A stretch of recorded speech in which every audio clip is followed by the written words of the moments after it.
morning Vietnam. Apparently, Gord wants to hear it. So, for you, buddy, Mr. Burns, good morning Vietnam or Vancouver, wherever you're listening from.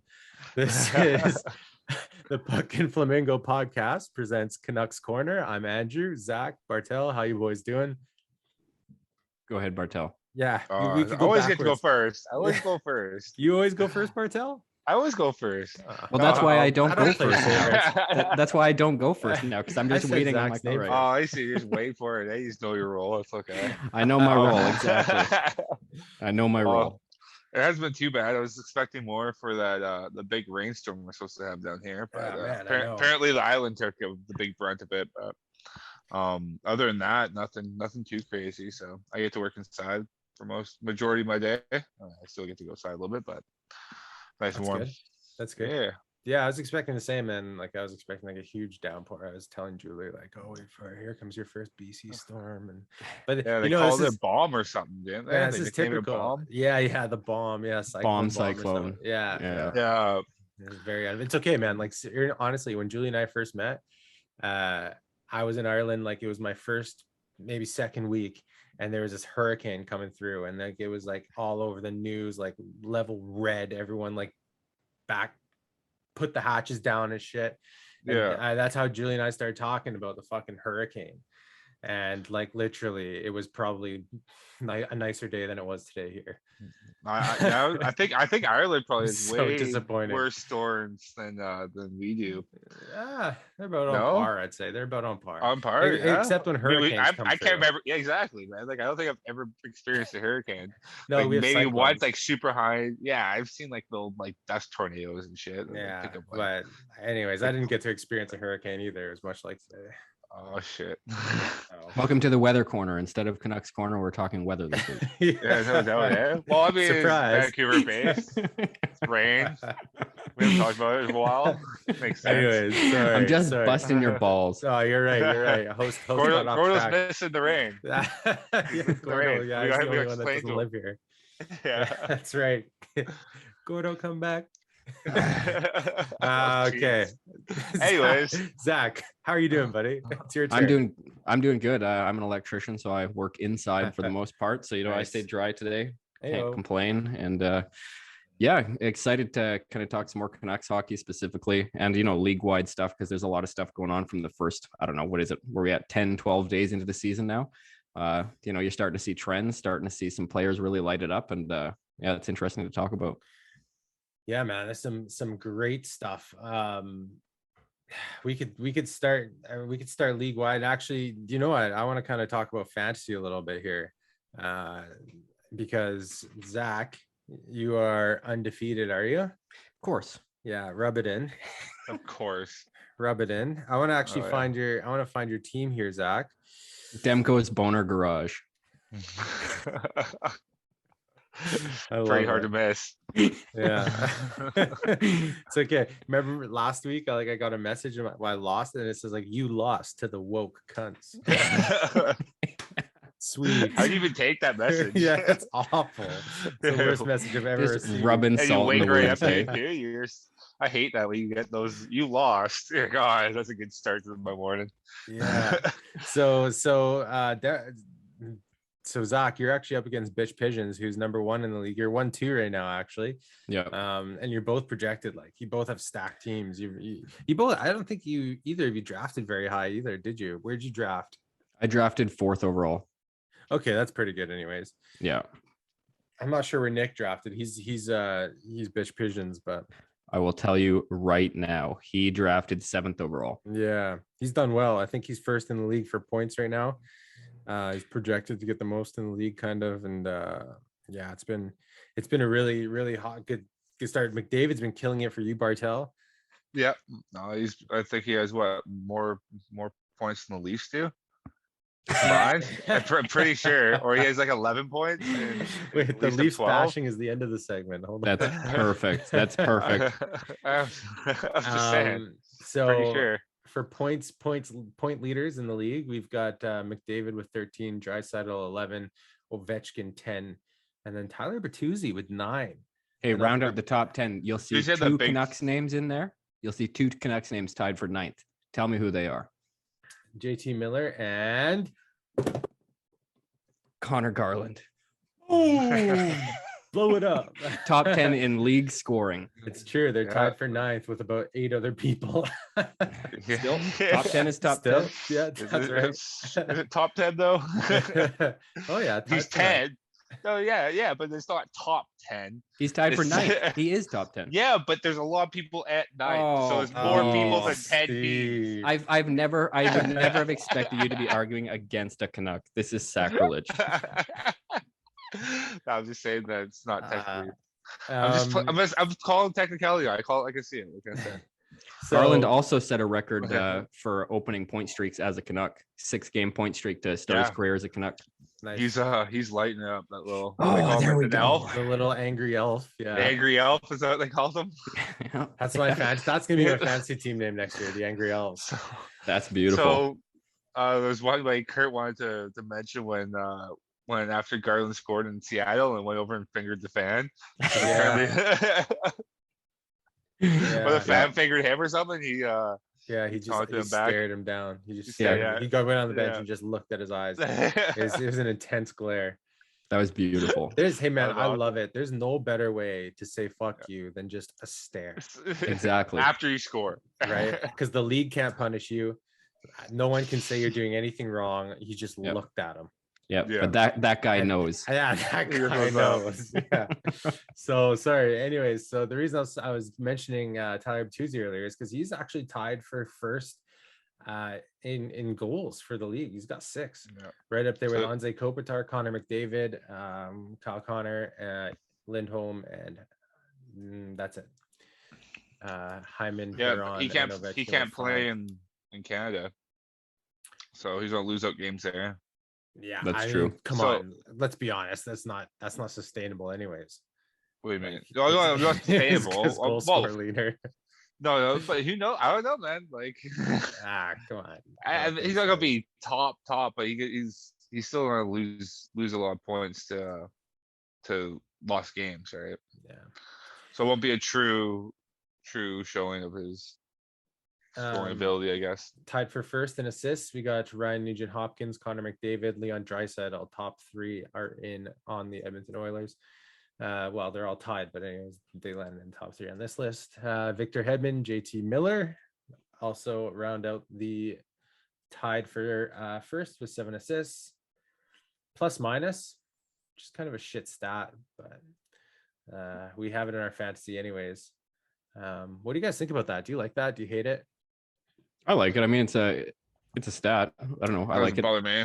Yeah, no, I like it because I think like if you're getting scored on all the time, right? Like I've got Sagan right now, and he's doing decently. Like he's getting points, but he's fucking in minus all the time. So it's like you can't be like, you can't defend if you're getting minuses, and I think that should be penalized in my opinion. That and penalties. What fuck me. I got Kachuk. Yeah, well, that's the one stat that drives me nuts.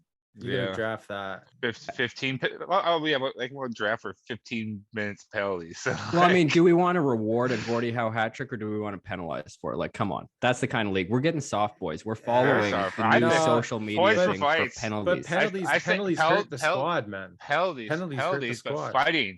Fighting. Yeah, I know. Fighting doesn't. If you could switch it for 5 minutes, if you could just do fighting, right? If it could just be 2 minutes, then I'd agree with that. But that's the thing is, like in our league, we don't really draft fighters. We draft goal scorers, right? If McDavid gets a penalty, that's hurting the squad. There's no fucking, he's not getting a Gordie Howe hat trick. Yeah, but when Landeskog throws the gloves off in defense for his team, he's getting penalized for it, right? That's true. For being a captain. That's true. Well, look, if we could have a vote, we could have a vote. Maybe next year we change next year. Yeah, we could see if we figure out what we can do with that. Yeah. So, anyways, enough about fantasy and top players. Let's go to undefeated teams in the league. I had it right here. There are 4 left. Skipped it. One in each division right now. Do you got the list in front of you, Zach? I had it, and then there we go. Yep, it's Carolina out of the Metro, it's Florida out of the Atlantic, it's St. Louis out of Central, and then Edmonton out of the Pacific. So one left in each conference. I mean, there's also teams that haven't lost in regulation yet, but they've still lost. So as far as the true undefeated teams, that's the 4 that are remaining. Yeah, Caps. Isn't San Jose like 5-1 or something like that too? You know, San Jose is playing very well. They're 4-1. Yeah, they're 4-1. Yeah. Yeah, they're playing well. Florida has the most games played. Yeah. They've got six games played, and they're 6-0. Yeah. 6-0-0. Their Jumbo Joe. Their differential is plus 15 for goals for versus goals against. And I believe they're the highest scoring team right now in the league too. Mind you, like you said, most games played, but I think they're at 27 goals for. So they're the highest scoring team. They're outscoring Washington by 1 goal, who had the same amount of games. So they're firing on all cylinders. Yeah. Yeah. St. Louis actually has 25 goals for, and they have 1 less game. So they score 3 goals next game, and they're there. So yeah, I mean, good for them, man. I like Florida. I'd be really happy to see them do something. Is Luongo in that organization? He is. I forget what his role is. It's something in player development or something up there, but he is involved in that organization. Is he like that goalie coach thing that the Canucks just... What's that? Remember, I can't remember the title of it. He's not. Remember we talked about it in a previous pod. You're right. You're right. Had... He's the head of goaltending development, I believe. Yeah, right. Something like that. He's got some weird, unique role, but I mean, it's a good role for him, and probably is. Yeah. And he gets to do that role in Florida. Oh, beauty. Jeez, man. Talk beautiful about flamingos. That's why I mean, that's part of the reason I wanted to name this podcast Puck and Flamingos. Man, I fucking love the sunshine. If we could play ice hockey in Florida all year, I'd do it. Yeah, that'd be awesome. I'm looking forward. Really Florida though. Like that's where you guys want to go. Take away the crazy people and the hurricane. And the hurricanes. And the people that eat you, and you know, all the shootings. Who do you guys? Let's all call it Florida. Play hockey. Who do you guys project to be the last remaining undefeated team? Like, who do you think is going to lose next? Or lose first, I should say. Or lose first. Lose first. Now, here's the interesting thing. So both Carolina and Florida, their next games are against Boston. But then both of them have kind of a basement dweller. The Hurricanes after the Bruins have the Blackhawks, whereas the Panthers have after the Bruins the Red Wings. So I think the Bruins are both of their biggest stumbling blocks coming up in the next game. Sorry, I'm looking this up kind of on the fly. Then the Blues have the Avalanche and then the Blackhawks again. So all of them kind of have a layup in their second next game, but they've all got decent opponents next. Then who do the Oil have? I know they play the Canucks coming up pretty quick. Oh, the Oil have the Flyers. So it's between the Flyers, Bruins, or Avalanche for those teams on their next games. Who do you think is going to be the last team standing undefeated? I'll let Andrew take that one first. Who does Edmonton have next? Edmonton has the Flyers next. I mean, I would probably still take Florida over Boston. I'll probably take Edmonton over Philly too. Then did they play Canucks after that? Edmonton? Yeah, Edmonton then plays the Canucks after that on 3 days rest. So it's not like they're going to be a tired team. Right. I can hardly pick Edmonton then. That wouldn't be fair. I don't know. I would say probably Edmonton or Florida. That's which one is it? Which one is it? Okay, I'll just pick Florida because Edmonton plays Vancouver in a couple of days. So I'm gonna go Carolina. I'll go off the board and go Carolina. I'm gonna write this down. So Andrew is saying Florida. Bartel is Carolina. Yeah, I'll go off the board there. Off the board, yeah. And Mr. Zach? I'm gonna say the Blues are the last undefeated team. Pick a different team. There you go. Yeah, I'm liking watching the Blues this year. They are so freaking deep. I like how Numbers chose Edmonton. Sorry, what was that? Is that because they play the Canucks or? What? I don't even know what you said, but no, the Blues play the Avalanche next, and then they play the Blackhawks, Kings, Sharks, Ducks. So I think they've got 4 layups after the Avalanche. So if they can take out the Avalanche, I think the Blues are going to be good. Yeah. They could roll the table, go 10-0. There's Avs will be tough though, man. Avs aren't slouch. They still got to figure some stuff out there. I mean, they're slow out the gates this year. I think they're, what are they here? 1-4, I think it was. They are 2-3. Sorry. Yeah, McKinnon just scored, I think, the other day. Yeah, he did. First goal. So if you're listening to this right now and you want to wager with us, boys, you can put in your team. Who do you think is going to be the last undefeated? If it even makes it to that time. This will probably drop out. Yeah, I'll probably drop this on Wednesday morning. I'll try to get it done tomorrow. So if you're listening on Wednesday, then hopefully there's still some undefeated teams and you can choose one. Mm-hmm. Besides Carolina, leave it for me. Don't you jump on my train.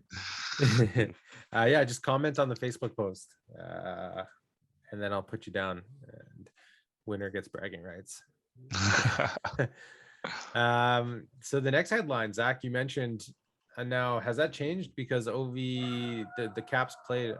There's my dog. Caps played today, yeah. I think he got 2 goals. He did get 2 goals. Yeah, 2 goals. Yeah, 2 goals and assists. So he's on pace for 82. He's actually up to 7 goals now. He's the league leader in goals after tonight. It just hasn't been updated on most of the stat pages. He is on pace for, I believe, let me just check here. I believe he's on pace for 82. He may be even higher now after his 2nd goal tonight. You guys keep talking about this. I'm gonna make sure my dog's not dead. One sec. Yeah, no worries. Yeah, I think he is actually on pace for, he's 7 goals now, and I believe 6 games. So he's man, it's so crazy what he's doing still at this age. Like, and I know that we'll wait for Andrew to get back there, but I know we were talking about if we think he's going to break Gretzky's record. Yeah, and man, it's so tough to say he won't based on the way that he's playing. I mean, even in his age, like, he's still got that shot. He's still got the offensive awareness. I would find it pretty hard to bet against that. The only thing I can see is maybe later on in the season he starts to wear down a little bit more as he gets older. So scoring quick early is going to help him boost it. So if he does have more of those drought periods, maybe not droughts, I should say, but games where 3 or 4 games where he's maybe not scoring. Totally. But it's good to see. I hope he does fire a few more home and make it pretty close to Gretzky's record. Yeah, on right now he's at 7 goals in 6 games, so he's on pace for 95.6 goals this year. Wow. Like, obviously he's not going to keep that up, but at his age, man, that is crazy. Yeah. Even Gretz wants to see him beat it. I don't know if you guys mentioned that while I was gone, but I think he's on TNT. Is that what it's called? TNT Network now? I think so. He's on there with Biz, isn't he? What is he going to say though? It's Wayne Gretzky, man. Like, what is he say? No, I hope he doesn't beat it. Like, he's well, but it's the same thing as, like, I said this to someone earlier today, and it's the same thing as, like, Ali saying Tyson's the best and Tyson saying Ali is the best. That's just what you do, right? When talent sees talent, they just respect each other, right? So we'll see. Does he actually really want him? Does he really want it? I don't know if he actually probably. Does somebody really has so many. But I don't. Of course he does, man. He doesn't care about. Oh, come on! You don't think he cares about his records? What the fuck? So here's an interesting one. He doesn't give a shit about his records. I think he cares about it. Here's an interesting question too. So let's say that he does break it. Okay, he's got 159 goals to go. All right, and he also has 285 games to do it in to beat the pace that Gretzky did it in. Okay. And he's only 34, right? He's 34. I think he's born in 87. Like, I'm pretty sure the same age as Crosby. That makes sense. Although he was drafted the year before Crosby, so he could be an 86. He could be, yeah. So let's see. Maybe so that's either 35 or 34. 150. He's 36. September 17th. He just turned 36. He turned 36? Yeah. So that's on pace for 0.56 goals per game if he's going to do it faster than Gretzky did too in less than 1,487 games. So that's, that is a lot of goals a season. That's averaging 46 goals a season. if he wants to beat it before Gretzky's games played. And that's the next 3 seasons. 285 games, so it would be, the better part of 3.5 seasons. Yeah. I mean, if he's going to do it, he's going to do it in this contract, and I think he's got 4 years after this one in this contract term. So I don't know. That'll be interesting to see too if he can keep up this pace. Like, I mean, that's going to be really tough to do, but it isn't out of reach.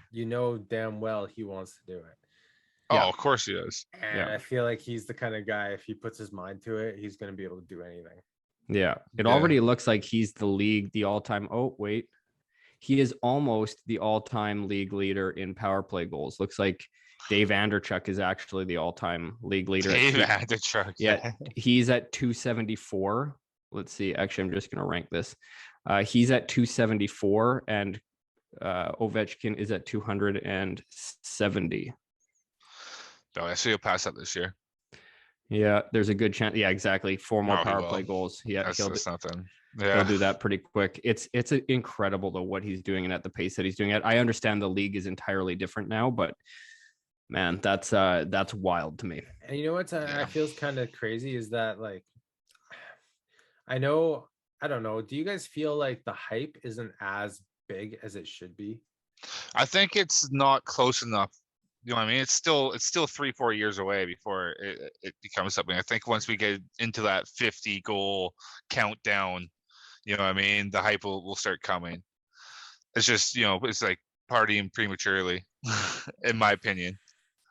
Right? Yeah, I can understand that too. Because he's not retired. Sorry. That's fair. No, I just feel like there's always been this shadow over top of Ovechkin. Like the shadow of Sidney Crosby, especially being from a Canadian market standpoint. I feel like Ovechkin hasn't really got all the credit he really deserves. I think that changed once he won a cup. I think that Mikey Goff was back. Obviously, there's a lot of, like you said, he hasn't won a cup, he hasn't done this. How can he be as good as Crosby? It doesn't matter if he's as good as Crosby. They're 2 different types of players, and they're both generational players, and they both did greatness for the sport of hockey. Mm-hmm. To compare them, I don't think they even compare to each other. You know what I mean? Like they're completely different types of players, completely different types of builds. One's 6'4", 240 pounds, and one 6 foot, 180 or 190. Completely different type of skill. And how they did it, right? So I don't know if you can. I don't like comparing them. It's just, but that's obviously what's been like their whole careers. Yeah, and I don't even mean in a sense. Sorry, Zach, I'll let you compare in 1 second. But I don't mean in a sense of comparing the two. I just mean in a sense like I don't even know if I've heard anybody ever say Ovechkin is the best goal scorer of our time. I have heard that. Yeah, I've been saying on forums, but you're right. A lot of people, the only comparison I get is Bure. I get a lot of people, well, Bure this, and it's hard to inside. It's really hard to disagree, but I think Ovechkin's a better goal scorer. I think Bure is a more exciting player. I think he can take the puck, go end to end, blow by people, make one move, and score. But as pure goal scoring wise, I think Ovechkin. Okay, and I shouldn't say never heard. I of course I've heard it, but I just don't think I've heard it enough. That's maybe what I'm trying to say. Like he's obviously the pure goal scorer of my lifetime. Like, although you got a lot of the young kids now talking about Matthews, right? I think that's that kind of differentiation. You got some of the older guys that talk about Bure or Lemieux, or you kind of have that generational gap now where we're kind of in the middle of that. Yeah. Zach, did you have something to say there, or nothing too interesting? I just like in looking at this, I've got the top goal scorers of all time up on my computer here. Mm-hmm. Do you know that Gretzky had 73 shorthanded goals? So now compare that. Ovechkin has 5, right? So I mean, it's remarkable. But Ovechkin doesn't play power penalty kill, does he? No, all I mean is that I think that speaks to just the type of players that are on this list. I mean, guys like Messier had 63 shorthanded goals. It's interesting to see the differentials here. I mean, obviously a lot of the guys like Guy Lafleur, 560 goals, only 3 of them shorthanded. So there's other players who didn't play on the penalty kill as well. Luc Robitaille, 668, only 3 shorthanded goals as well. But what about Datsuk? I'd have to scroll way down. He's not in the top. I'm only in the top 50 here, but yeah, it's he was just flashy. Yeah, I mean that's he was a bet. I don't know. He's won the Selke how many years in a row?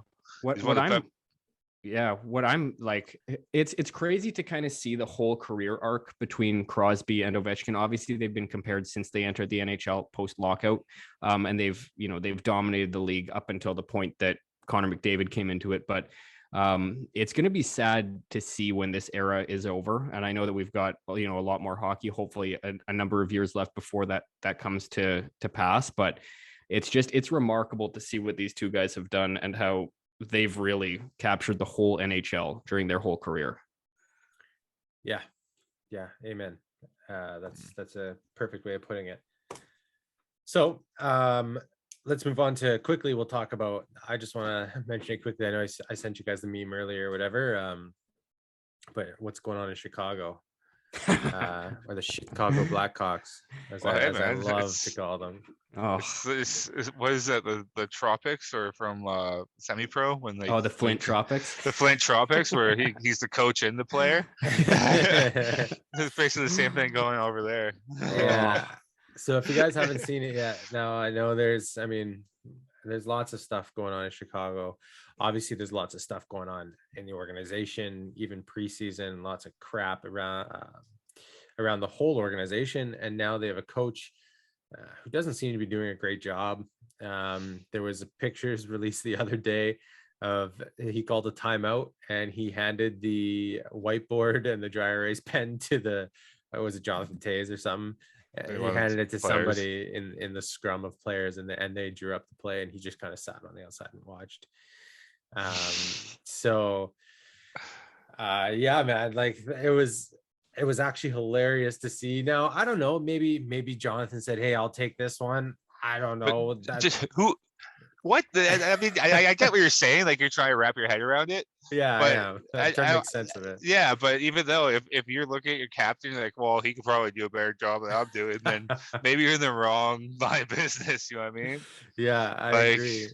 Like, I've never seen anything like that before, and that's why I made that joke about the Flint Tropics there. But yeah, no, like how it just blows my mind. And like, as a player, for those who played any sport at all, you almost lose all respect for your coach right then and there, right? Like, he has no spine. He can't lead this team. It's going to rely on you guys. You don't have that support. Yeah, no, that's exactly right, man. And I don't even know what kind of coach he is. Honestly, I haven't dug too deep in it. I can't imagine he'll be there for long. Chicago got booed off the ice when Vancouver played against them. Did you guys hear that? I don't know if I heard they got booed coming onto the ice one of the last couple of games. I think their sellout streak ended at 585 games too as well. Really? Yeah, I think Chicago is starting to turn on that team a little bit. I mean, we all tend to forget where they were pre their little kind of mini almost dynasty, the 3 cups there in the 6 years, but definitely a dynasty. Yeah, I would say so too. The modern day dynasty. They had our number. Yeah. Yeah. God, did they ever have our number? Yeah, and I mean, I know for Burrows. Dragon Saved Slayer. my little dignity I have left. Yeah, I'll never forget that, man. I flew up off my chair. My chair flew back across the room. Yeah. I was so amped. And I was watching that moment. I was watching that in some dingy basement comedy club in downtown Vancouver because we couldn't get into a bar anywhere. We were late downtown, and we were all huddled around this comedy club, 13-inch TV. There were 8 of us huddled at the bar, and then Burrows scores, and we all throwing our drinks in the air, we ruined the whole comedy show. Even the comedian on stage was like, excuse me, and we didn't even hear him. We were just partying, hugging, jumping, fist bumping, and then running out of this comedy club up to the street. It was one of the best nights of my life. Yeah, I'll never forget that. Yeah, it's definitely one of those moments. I think that one, I mean, the BX goal was good, but I mean, it was weird, right? That was a few weird endings in those series when just off the stanchion there, no one knew where it was except for Boom Boom. Yeah. But that Burrows goal and the Crosby goal in 2010, those are 2 moments in my life. It's where were you? And I remember, Yeah, that Crosby goal I'll never forget. It was so weird because everyone was kind of cheering because nobody knew it went in, and it was like that weird, awkward, like half silence. So like it was dead silent. You could hear a pin drop, and then all of a sudden, like you see the ref bring his arm down, and everyone just loses it. The red light goes off. It was just crazy. It was such a crazy moment because it was so silent in that building. Like you could hear Crosby literally go tap, tap, tap, Iggy. And then you hear Crosby just go, yeah, like he yelled. And you could hear it on TV. It was the weirdest moment ever. And I remember right where I was too. It was amazing. Two of those top moments in sports for me. Cool. So we got a little off track there. Chicago. Sorry. That's okay. How many? We'll just end it quickly. If you guys haven't seen that picture, Google it. It's funny. Yeah. How many games does the coach have left, Zach? Do you think he'll make January? No way. No way. I don't know exactly. I don't know how many games he's got left. I'm trying to pull up his schedule at the same time here right now. They've got he's as many games until they find another coach. That's like he'll be gone by the end of the week. Like, how would you let that guy run your team? Like, you make a mockery of hockey. Like, it's a joke. Now, like, the guy's a complete idiot. Now, you know what? We don't have to touch on this yet, but do you guys know who their next game is? Toronto. Exactly. Let's so go. we can roll back around to that at the end, but there is a lot to say about that game. And I have a feeling that Wednesday night, the whole hockey world is going to be watching what happens in Chicago. There's be a lot of jerseys on that ice. Hey, whoa. No spoilers. You just spoiled by saying it. It's true. All right. Enough around the league. That was fun. Thank you. Let's get down to business here, boys. Canucks Nation. Let's fucking go. So we asked if you were hitting the alarm button last episode. Everyone said no, and I think that was a good decision because the next game, Chicago. Speaking of which, now I didn't think it was a fantastic performance. I think all we had to do is show up, and we did. And we won 4-1. Was there anything that really stood out for you guys? I know. Go ahead. It just seemed like it was slow. Like, I don't know, like it just didn't seem like an actual NHL game to me. It's hard to take anything from that, positive or negative. Maybe just that they didn't have their feet underneath them, but it should have been a lot worse, in my opinion. Zach?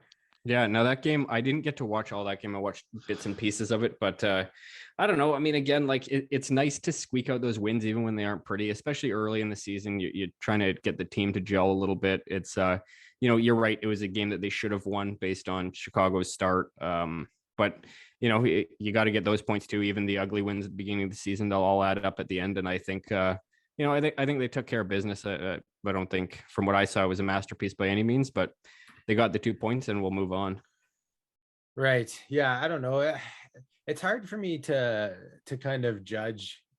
Well, I mean, that up to that game, right? Up to that point, the team wasn't really gelling. I mean, they still haven't been perfect, but up to that game, before the game in Seattle, I should say, there wasn't any brilliance at all. Do you know what I mean? Like I think we were 3-2 headed in to Seattle, or we were 2-2-1 heading into Seattle. Thanks. Yeah. So 2-2-1. That's right. Sorry. And it's just been mediocre. But I mean, really, if you think about it, right? Hughes, I mean, he's been battling an injury or overusage, whatever. He missed training camp.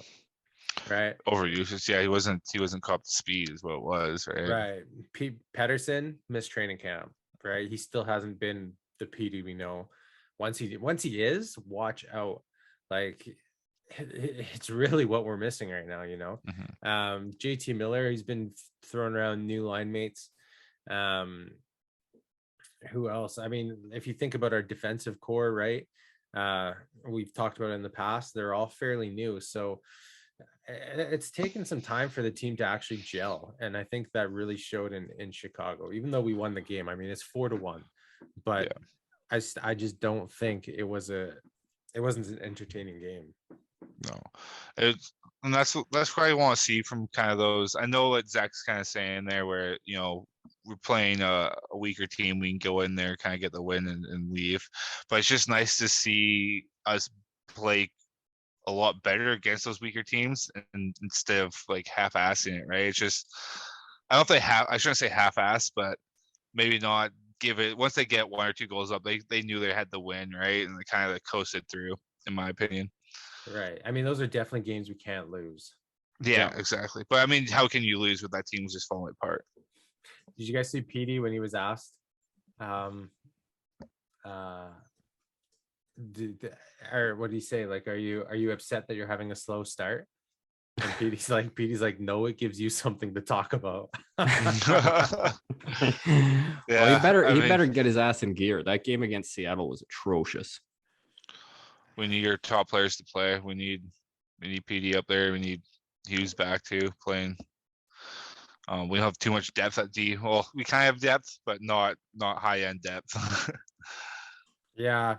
So okay, let's move on to Seattle then, because I mean, Chicago wasn't much to talk about. I thought Seattle was more to talk about, but Zach, let's get your opinion. You seem to be you mean atrocious for the team or atrocious for PD?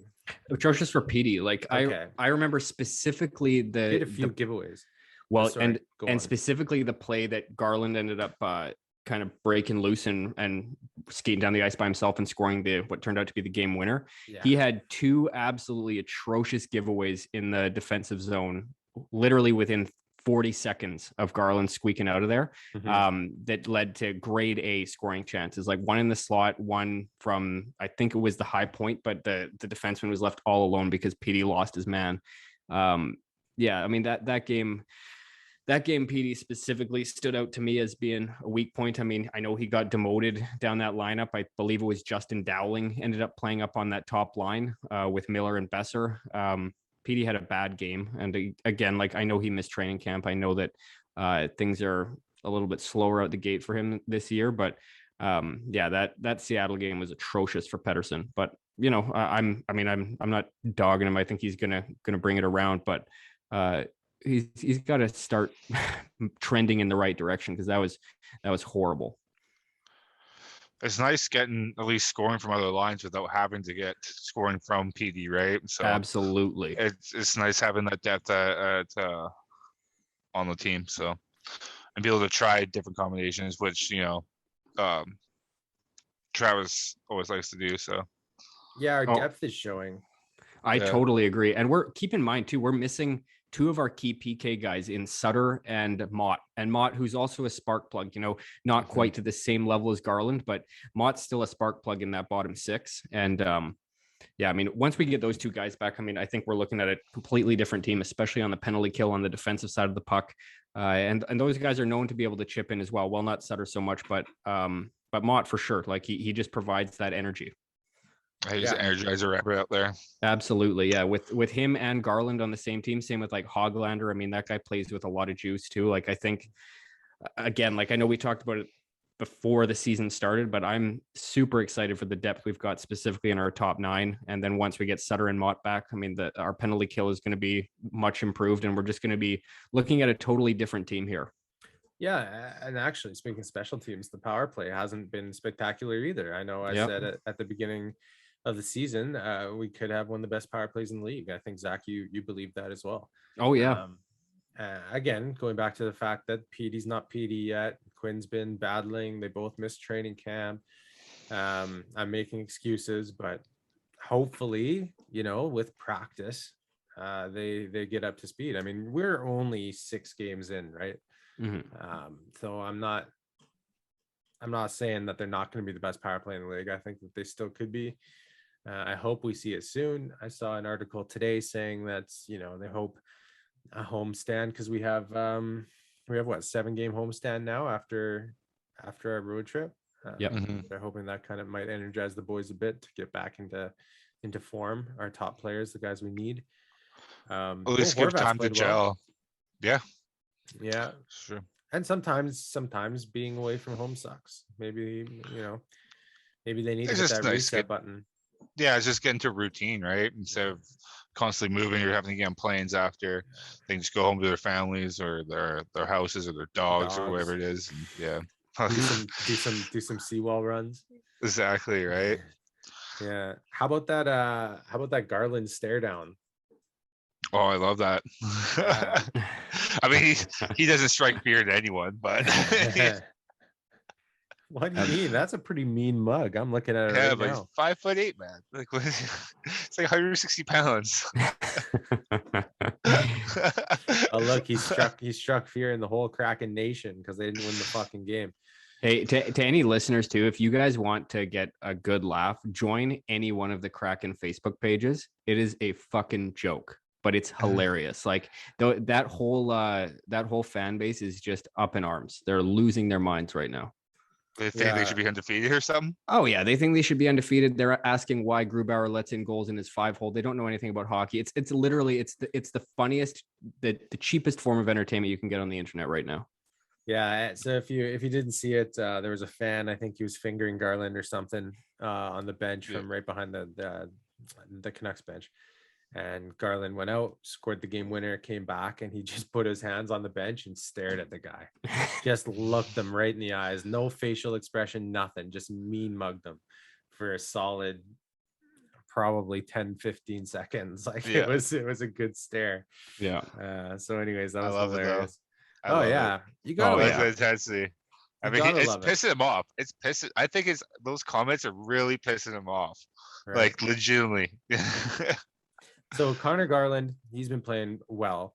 He's been playing really well. He's been one of the most impressive players. Highmore, I think he's been an impressive addition. Like if there's anyone on our team who's kind of like picked a line up and carried them, I think it's been him. He came out of nowhere too, right? I think none of us really expected him to make the starting roster. I expect him to be in Abbotsford, so he's playing well. It's nice to see that. So it's nice to see our farm team producing players of certain quality now, right? Where it was really rare we'd get these guys that would produce like the Jordan Subans and you know what I mean, like guys like that, and you're like, oh, it never really panned out. It's nice to see these guys that we have a constant flow. I know we lost a few of them in the draft, like Gradich or there we go. I'm fucking up another name. You got it. There it is. There it is. Yeah. I need a cowbell. We need like some type of buzzer or something. There we go. But yeah, just having a steady flow of talents is finally nice to see, and it should show a promising future. So where I was leading with that, sorry, I got a little distracted. So Connor Garland, played well. Oliver Ekman-Larsson, you boys still think he's playing well? I've still been quite impressed with his play so far. I think he had his first couple of games were really good. He kind of dropped off a little bit. I wouldn't say drop off, but I don't think he kept the same level. But he's still impressing me. So there was a tweet that went out the other day, and the guy said, "Anyone else remember when Jim Benning traded away $12 million of press box cap for Connor Garland and Oliver Ekman-Larsson?" Yeah. So what's going on, Jim? Thank you. That was by far the biggest trade of the offseason, NHL wide.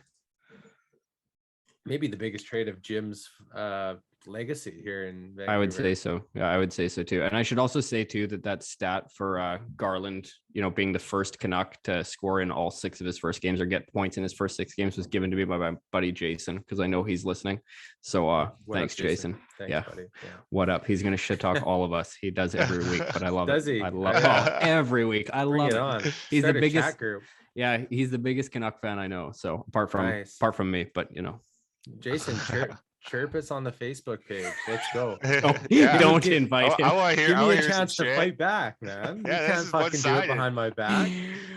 Just talking shit behind it. I see how it is. You are. Anyways, we still appreciate you listening, buddy. Thanks. 100%. Yeah, man. I'm stoked. Like that trade, I think it really signaled not just to the Canucks, but I think to the league that, that Vancouver's trying to make that next step. And I think we're seeing it again. Like it's the first 6 games with these new guys in our lineup. We've had a lot of turnover, especially with, again, like the injuries to Mott and Sutter. But I think it really signaled that Vancouver's trying to take that next step and that we're going to be challenging for the playoffs year in and year out now. Yeah. So looking forward, we have Minnesota tomorrow. So by the time you guys are listening to this, it's likely that game will be over. I'll probably be editing this during the game. And that starts our 7-game homestand. And we have Philadelphia on the 28th, Edmonton on the 30th. Mm-hmm. So that's it for next week. Edmonton's going to be a big one. They are, as of now, undefeated. I think Minnesota's will be a big game too. I was going to say the same thing too, Steve. Yeah. They're 4-1 right now. Yeah. They're gonna be a good team. I mean they're pretty deep and they have high end talent with Kaprizov, right? And I don't think he's even scored yet, but he has like 5 or 6 assists. And that's scary because he hasn't scored yet. So once that guy starts burying, that team's will be a high scoring team. So yeah, they've played some tight games. I'm looking at their schedule right now. 1, 2, 3, 4. 4 out of their 5 games have been 1-goal wins, with 2 of those coming in OT to Anaheim and Winnipeg. That Winnipeg was a bit of a shootout, 6-5. Other than that, they've already played Anaheim twice, so that record may be a little bit deceiving. But then their one loss was a 3-goal blowout last game to Nashville. So I don't know. I don't know what exactly to make of Minnesota, but they really took a big step last year. And I do think that they're going to be, contending in that Central Division, which is going to be tight this year. Mm-hmm. Guys, it's going to be a tough division. Yeah, I agree. I just thought of, you're right. Sorry. You are right. And I was, as you were saying that, honestly, I was kind of la la land because I was thinking we speak about our forwards a lot, our top 6, our top 4 defensemen. You know who we haven't talked about much?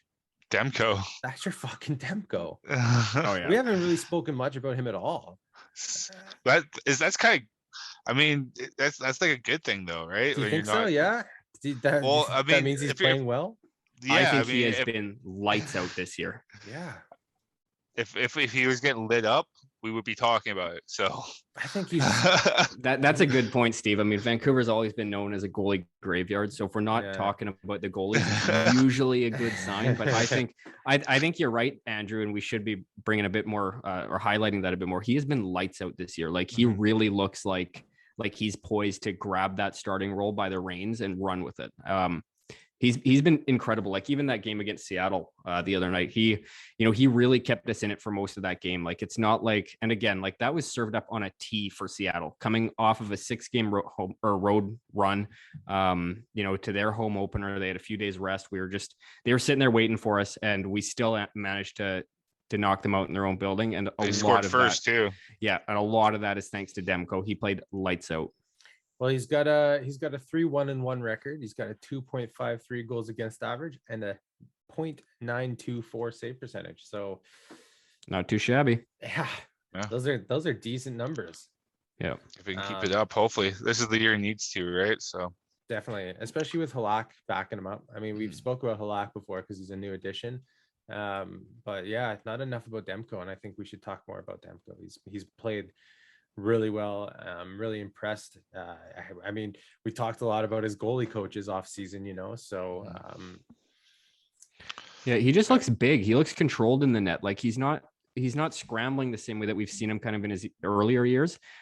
He's looking incredible this year. He just looks like he's taken that next step. And I mean, I think that comes every year with age, and we saw glimpses of it in, the memes all around Bubble Demco and the strippers and everything, which was great. Bring back the strippers if that's what gets him going. But I just think he looks so much more poised this year. Yeah. Oh, go ahead, Steve. Go ahead. No, you go ahead. All right. No, I was just gonna. No, please. I was just gonna say he's 25 years old. So he's actually still young for a goaltender. Oh yeah. He shouldn't hit his prime for another 3 years, two or 3 years. Mm-hmm. I'm trying to find his contract here. So I believe it's 5x5. Yeah, it's 5x5 because Ian got 5 too. Ian Clark. I wonder how much success is or lies on Bradshaw and Ian Clark being there. Like, what if Ian Clark, we didn't sign him and we didn't have Bradshaw there? I wonder how much of a difference it would be not having those two, and how much those two actually contribute to his success. Yeah, I mean, it's definitely a good question to ask. I think a lot of it's Ian Clark. You know, I mean, you heard Thatcher talk about what he's done for his game, and bringing him back was obviously a huge boost to him and to the team. Excuse me. But yeah, I think that's a really good point as far as the coaching that's surrounding him. I don't know that we've seen that. Well, I mean, who knows? Maybe we have, but I don't know that we've seen much of a defensive really improvement thanks to Bradshaw yet. But I do feel like it's coming. And I think if anything, you know, that just speaks to Thatcher more, because hopefully his numbers will get even better as the team kind of develops more of that defensive identity. Mm-hmm. Yeah. So this is now, did he sign a new contract with Demco recently? Yeah, this last offseason. Yeah, 5x5. Okay, sorry.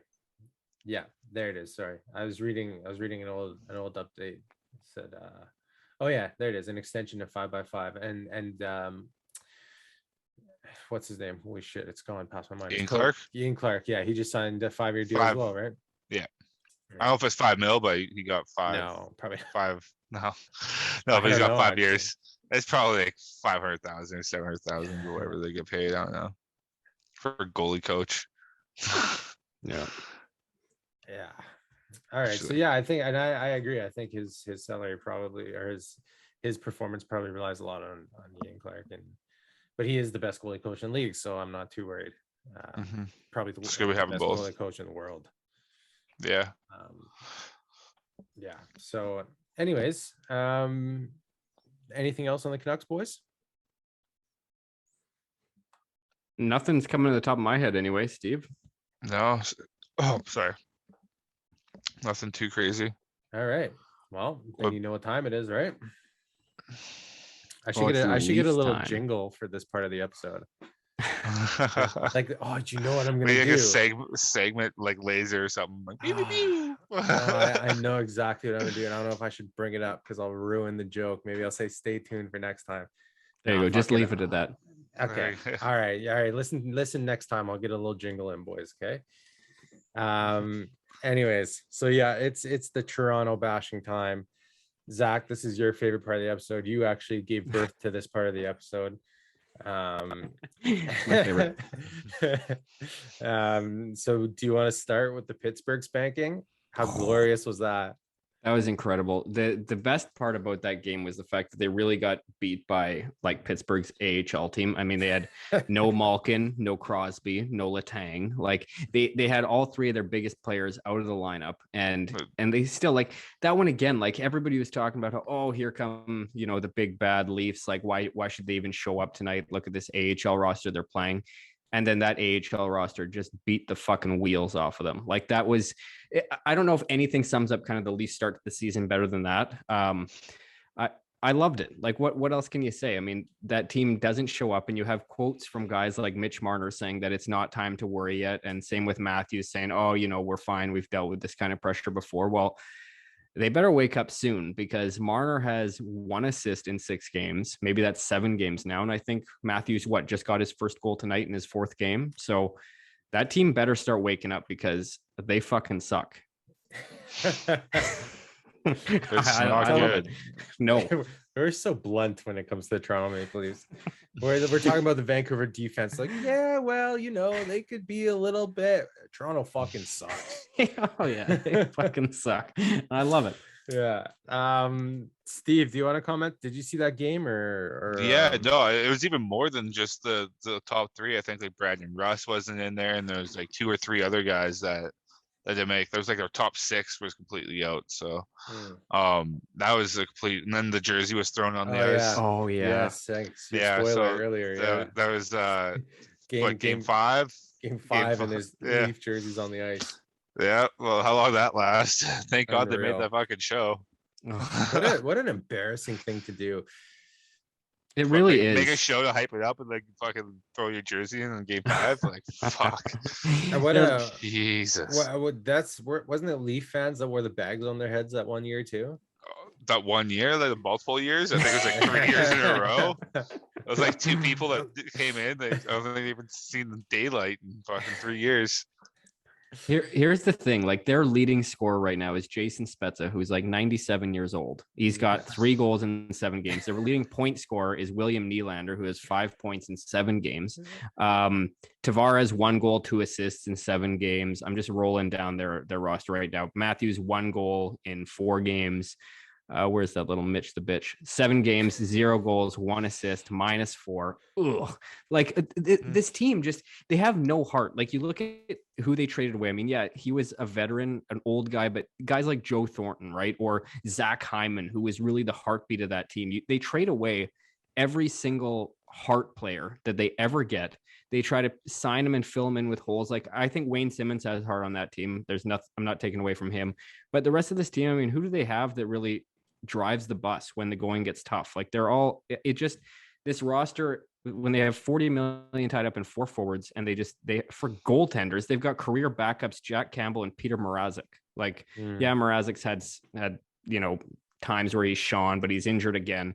Campbell had shone last year, but I mean, up until that point in his career, nobody would expect him to be a starter. Like, I don't understand this team. I do like Jack Campbell's nickname. They say, do you hear that? I know, and I had to take it easy on him there too, because I do actually like him too. That's a good nickname. I don't know if anyone heard, but they yell soup every time he makes a save. Yeah, soupy. Campbell's soup. So Campbell's chunky noodle soup. Yeah, it's sad, man. Like, I mean, this rookie Michael Bunting has 2 goals, 2 assists, 4 points. He's outscoring the likes of Tavares, Riley, Matthews, Marner. Like, it's sad. Like, it's hilarious to watch from hating the Leafs. But, if you're a Leafs fan, I don't know how you put up with this much longer, or how you don't, you're not calling for the firing of Dubas or whoever else up top in that organization, because it's just embarrassing. So to revolt, maybe I'll ask Andrew this first. Let's reverse the roles here. What would be your first move if you're the GM of Toronto? Steve, you gotta prepare me for these questions. This is your second question. Fuck you. Who's the first one going? Hey, I'm the host here. I asked the fucking question. You fucking answer my goddamn fucking question when I fucking ask you a goddamn fucking question. What's my first move if I'm Kyle Dubas? Who's the first person gone? I'll make it simple. Who's the first one gone? It has to be the coach. It's always the coach. Yeah, I think I say Marner. I say Marner's the first person I want out of there. Yeah, but here's a better question for you. What's Matthews' contract? How long till he goes to Arizona? I think it's three more years, I think. Fucking trade him. Yeah, because there's fucking might as well just rebuild. Might as well just like, as the GM, I don't think you can't ship anybody out. What do you tell the fan base? What do you tell the fan base? Oh yeah, we're gonna trade Mitch Marner for draft picks and rebuild.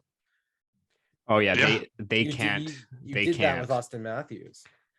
So Matthews is gone, so you trade him. You have to get all draft picks. What's Mitch Marner doing for you anyways? What are you talking about? What that's trade? He's scored in fucking playoffs. The guy just disappears. He has 1 assist in 6 games. It's like you're talking like this guy's a fucking all-star. He's not Danny Heatley. Value. All right, he's not fucking Danny Heatley. Yeah, well, his value is $10 million cap hit. That's what his fucking value is. I know. I agree that right now, like, his value is pretty low coming off of last year's series up against the Canadians there, and then his start to the season. I don't know. I mean, to me, it's got to go even higher than Keefe. Like, Keefe wasn't, who was it? What's the name? Dubas first hired Babcock, and Babcock couldn't whip these prima donnas into shape. So then they brought in somebody who was going to play to their egos a little bit more. And Keefe, that's not working either. I would be firing Dubas. Like, let's see. So that the Leafs, their next 2 games, again, I just went over this actually in one of my hockey group chats, but they've got the Blackhawks and the Red Wings coming up. So Blackhawks next, and then the Red Wings, and they've got 2 days in between. Like, I think if they lose to Chicago on Wednesday, I think that heads will roll then, but for sure by Saturday, and that's going to be a Hockey Night in Canada game on Saturday against Detroit. So if they lose in Chicago, I think heads are going to roll regardless. But then if they also compound that and lose Hockey Night in Canada against Detroit at home at Maple Leaf, whatever the Maple Leaf Arena is, Air Canada Center, heads are going to roll in Toronto. And I think that it has to start with Dubas. Steve? Yeah.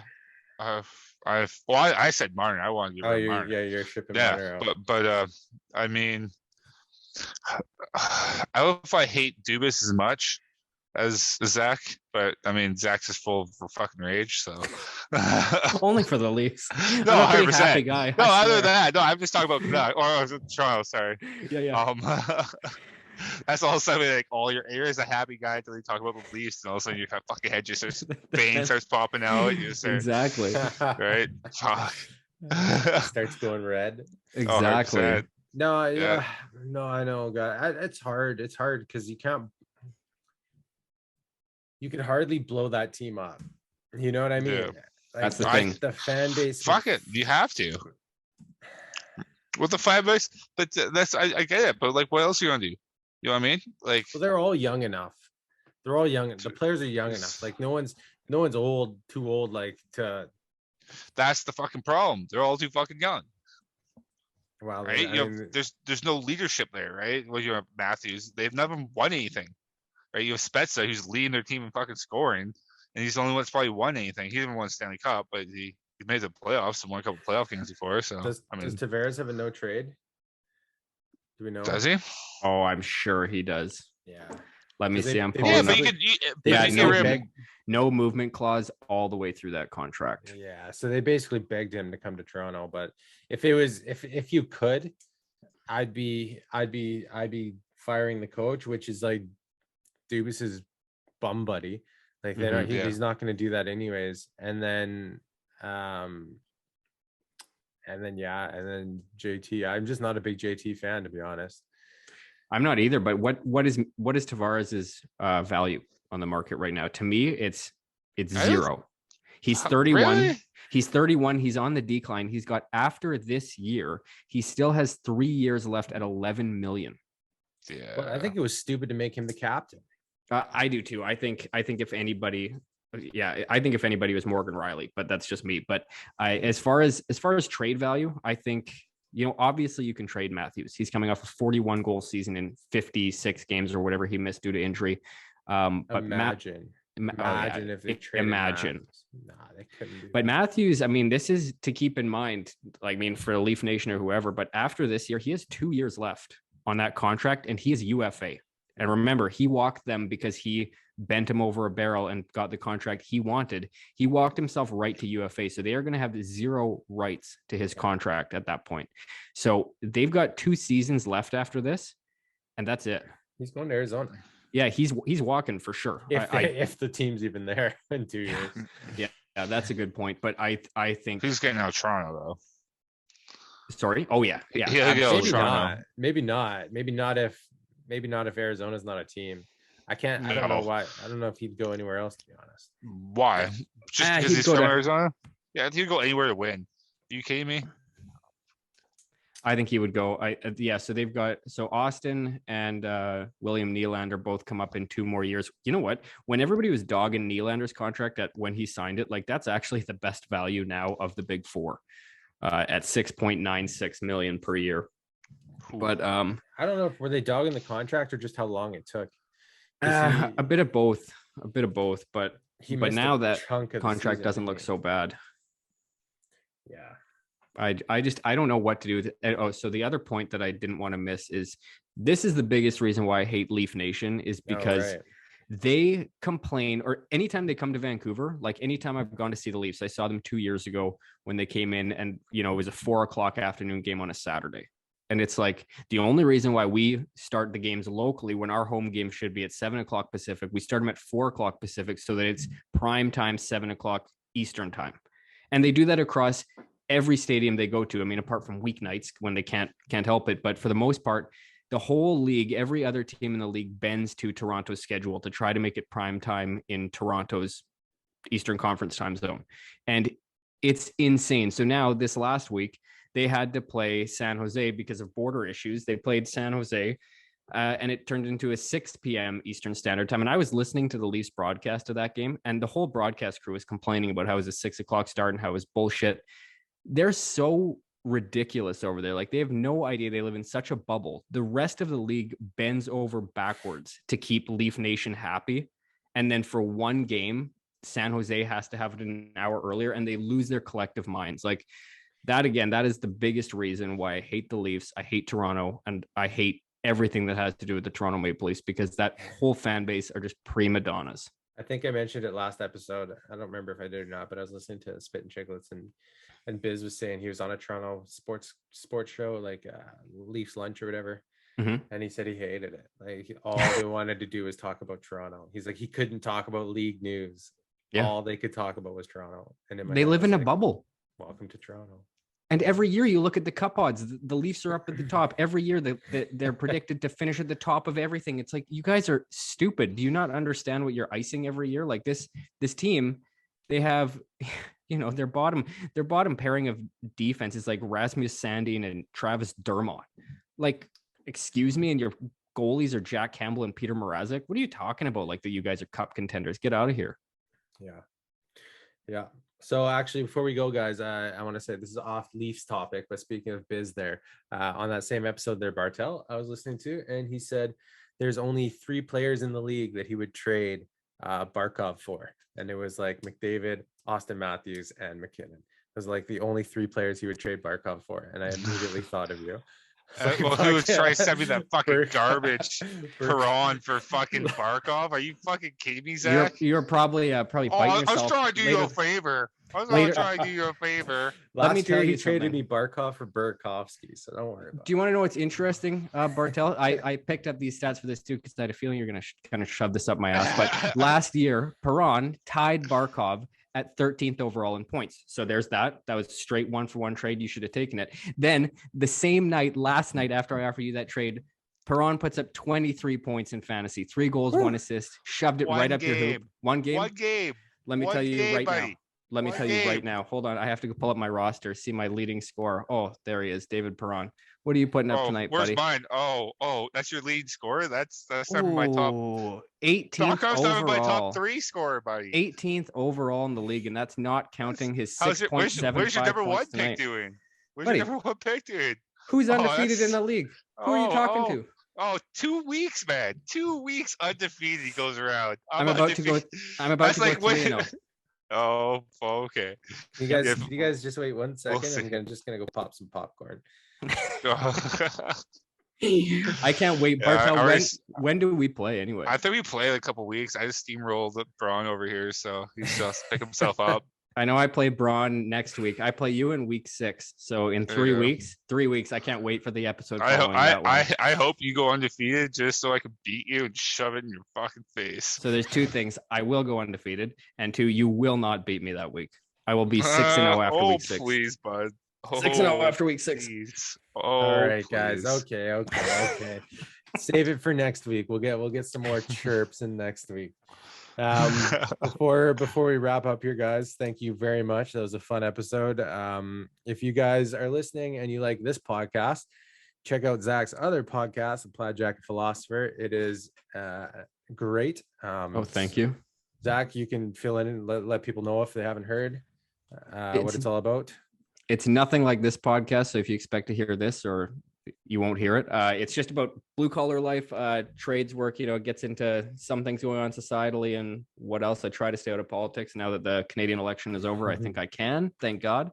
But yeah, it's, I don't know. It's nothing like this, but if you're a tradesman, you might like it. So yeah, I just started a job in the trades and I listen to it every week. And I mean, I wasn't in the trades particularly before, technically, kind of, maybe Red Seal anyways, and I could still relate. So yeah, check it out, guys. It's a great little podcast. Steve, anything you want to plug? Fights? Oh, no, just if you guys want to, in the lower mainland area, you guys want to come over train, do boxing or something, we have an MMA gym out in Surrey, Logic MMA. So, yeah, just shoot me a message, get me wherever, and or shoot a message on Instagram and get some details. Yeah, at the end of every episode, we'll do a little plug for you boys. These are like our Spotify ads. There we go. Well, thanks. I appreciate the kind words too. Yeah. Check both these guys out. Great stuff. And on that note, thank you for listening to Puck and Flamingo podcast. This was episode 8 of Canucks Corner, and it was a fun one. Thanks, guys. Be sure to tune in next week. If you don't already, like us on Instagram or Facebook, please do. We just want it to be kind of a place for banter. So like you said, Zach, what was your buddy's name there we plugged earlier? Jason. Yeah, I'll try to get him to pop around. So Jason, you're the kind of guy we're after. So you can chirp us on Facebook. We love it. That's what it's all about. I should probably be more active in my posts, give us something to talk about. So if you guys comment, I'll post and we'll have fun. That's what it's all about. So Puck and Flamingo, Facebook, Instagram, also on Twitter if you want. That's just something I do for fun. And you can listen to us on all your favorite podcast streaming devices, apps, not devices, on your device. So even Apple now. Yeah, I'm on Apple Podcasts. I'm part of the 35% that listen to our podcast on Apple Podcasts. There you go, bud. Nice. Woohoo. Yeah. So yeah, thanks guys. We'll tune in next week and we will see you then. Thanks, boys. Peace out.